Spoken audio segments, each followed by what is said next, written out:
Assalamualaikum warahmatullahi wabarakatuh. Selamat pagi teman-teman. Salam budaya, namoi budaya yoman. Saya selaku kelompok 6 atau perwakilan dari kelompok 6 yang terdiri dari saya sendiri Abu Yazid Al-Hashimi dan Zainul Hafni. Nah, di sini saya akan mempresentasikan mengenai materi mengenai telekomunikasi, internet, dan teknologi nirkabel. Nah, berdasarkan buku yang telah saya baca teman-teman, yaitu buku Manajemen Sistem Informasi dari Laudon. Materi ini membahas bagaimana infrastruktur telekomunikasi menjadi tulang punggung dari sistem informasi modern. Nah, dalam era digital sekarang, teman-teman, sistem informasi tidak dapat berdiri sendiri tanpa dukungan dari telekomunikasi dan jaringan. Mengapa demikian?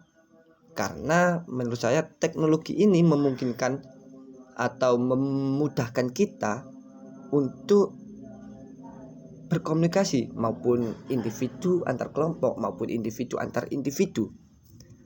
Juga memudahkan kita untuk mengakses data serta berbagi informasi kapanpun dan dimanapun.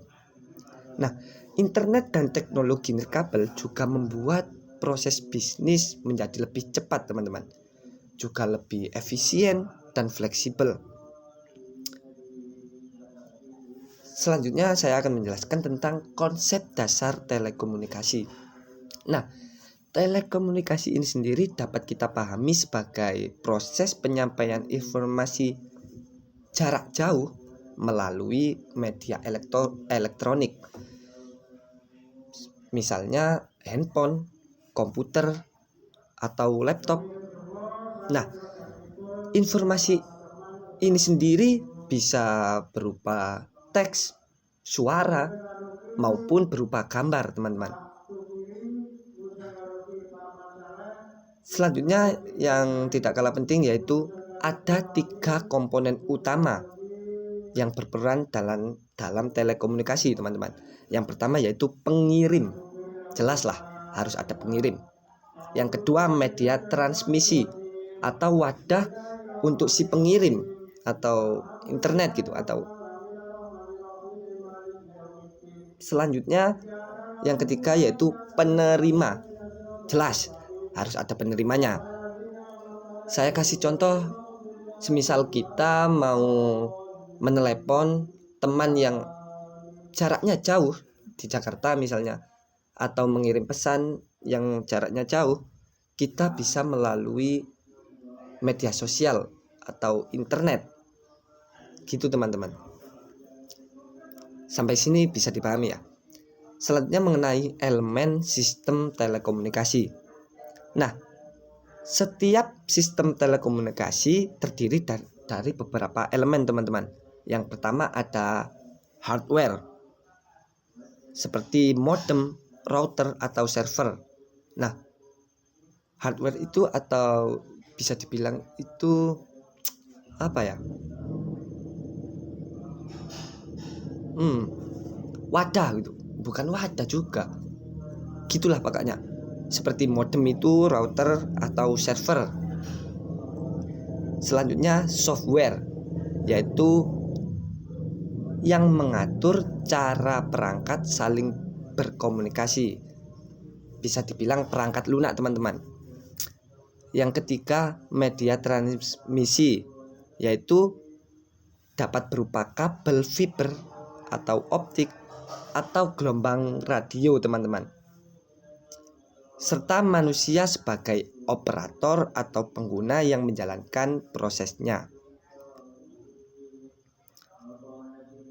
Sampai sini paham ya teman-teman. Selanjutnya mengenai jaringan komputer. Nah, jaringan komputer ini berdasarkan luas cangkupan wilayah jaringan gitu teman-teman. Ada 3 jenis jaringan komputer, dibagi menjadi 3, yaitu yang pertama LAN atau Local Area Network.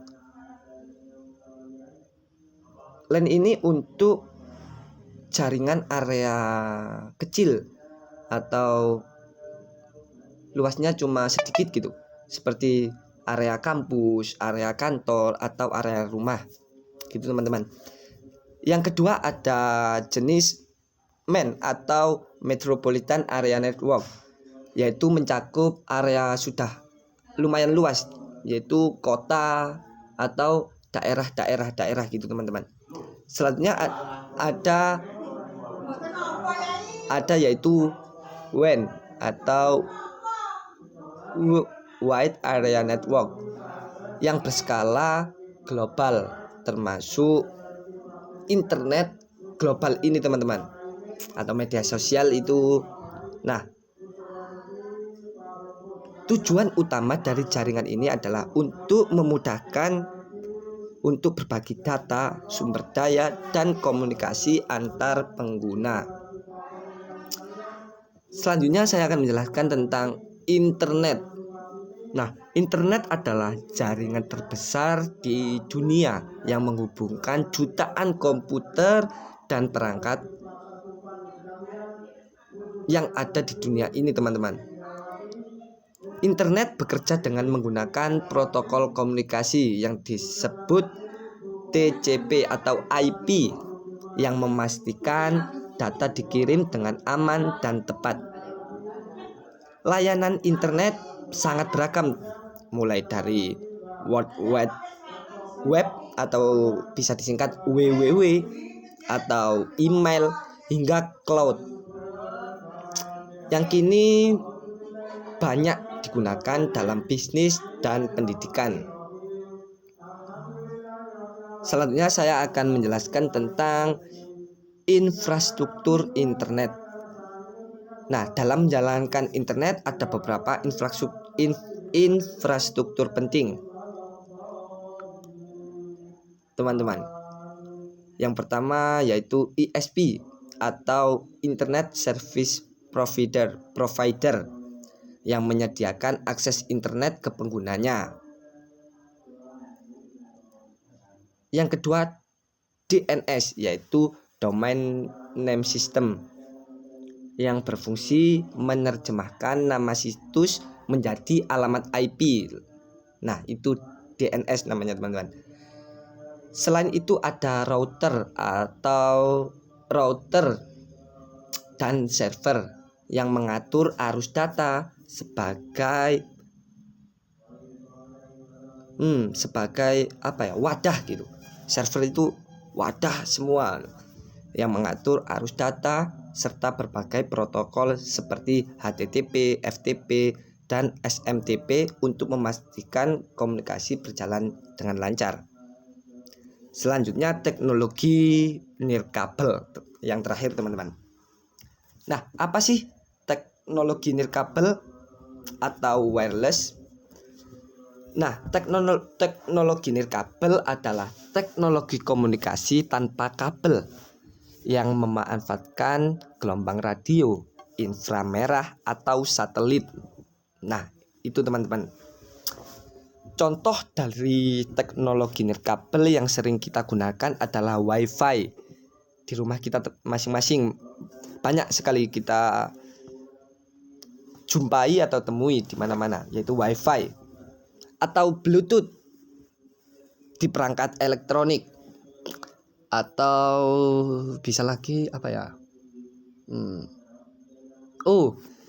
Jaringan kita 4G, 5G. Nah, itu teman-teman. Nah, apa sih gunanya teknologi nirkabel? Nah, teknologi ini membuat kita tidak lagi terikat pada satu tempat atau untuk kita mengakses sebuah informasi. Nah, kita bisa di mana saja untuk mengakses informasi, teman-teman.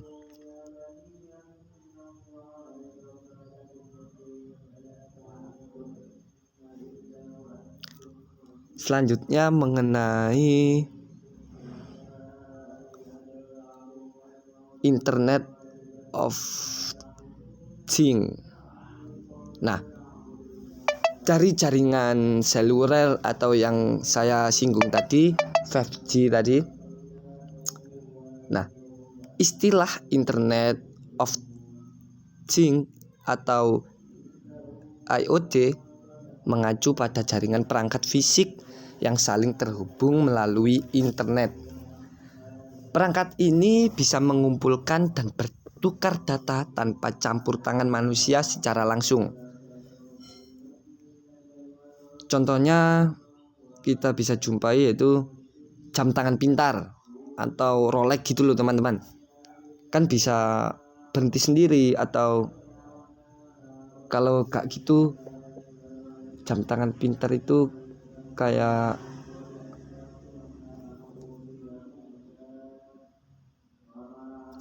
kayak kalau ada kan jam tangan yang buat jogging gitu. Nah, kalau kita kedap-kedip gitu. Selanjutnya gini, atau misalnya apa ya?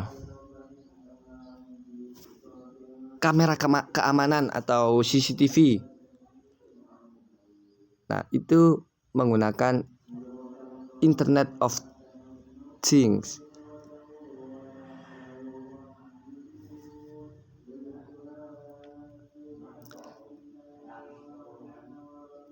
Nah, sampai sini semua paham ya?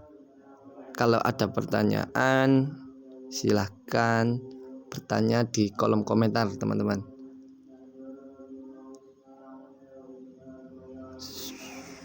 Kalau gitu saya tutup. Sebelum saya tutup, kesimpulannya adalah telekomunikasi, internet, dan teknologi nirkabel merupakan fondasi utama sistem informasi modern.